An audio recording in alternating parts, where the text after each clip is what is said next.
यह कहानी एक सच्ची घटना पर आधारित है। यह कहानी हमारे गांव की पुरानी स्कूल की कहानी है। कविता और उसकी सहेलियां अक्सर अपने गांव की पुरानी स्कूल के बारे में सुनी कहानियां आपस में शेयर करती थी। कहा जाता था कि स्कूल के एक कमरे में जो अब तक बंद था, एक बार उसी रूम में एक छात्र की मौत हो गई थी और तब से उसका आत्मा उस स्कूल में भटकता रहता है।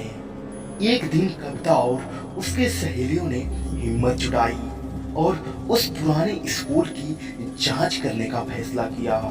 वे दोपहर के समय वहां पहुंची और उस बंद कमरे के पास चली गई।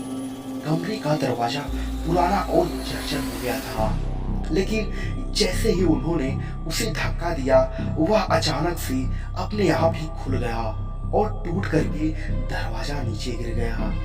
कमरे का अंदर यानी कि कमरे का माहौल अंदर से एकदम ठंडा और भयानक था। दीवारों पर पानी जैसे सिलन लगी थी और फर्श पर धूल की मोटी परत जम गई थी, क्योंकि वहां पर कई सालों से उस रूम में कोई नहीं जाता है। तभी उन्हें एक हल्की सी खनक की आवाज सुनाई दी। उन्होंने देखा कि कमरे के एक कोने में रखी पुरानी मेज अचानक हिलने लगी। कविता ने अपने दोस्तों को वापस चलने को कहा, लेकिन तब तक दरवाजा जोर से बंद हो गया। अब सबके चेहरे पर डर साफ दिखने लगा था। कमरे के कोने में एक परछाई धीरे धीरे उभरने लगी। वह परछाई उस छात्र की थी जिसके बारे में वे कहानियां सुनती थी। वह परछाई बोलने लगी, मुझे यहाँ से मुक्ति चाहिए।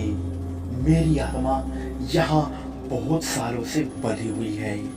कविता और उसकी सहेलियों ने डर के मारे जोर से चीखते हुए उस भूत आत्मा से माफी मांगने लगी और दरवाजा खोलने की कोशिश की।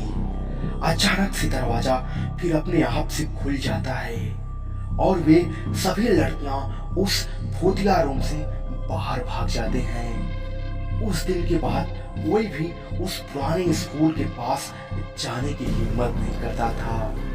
कविता और उसकी सहेलियां ने उस अनुभव को जीवन भर नहीं भुलाएंगी, क्योंकि उन्हें जिस भूतों पर यकीन नहीं था, वह भूत उनके सामने आकर खड़ा हो गया था और वह उनकी सहेलियां पूरी डर गई थी।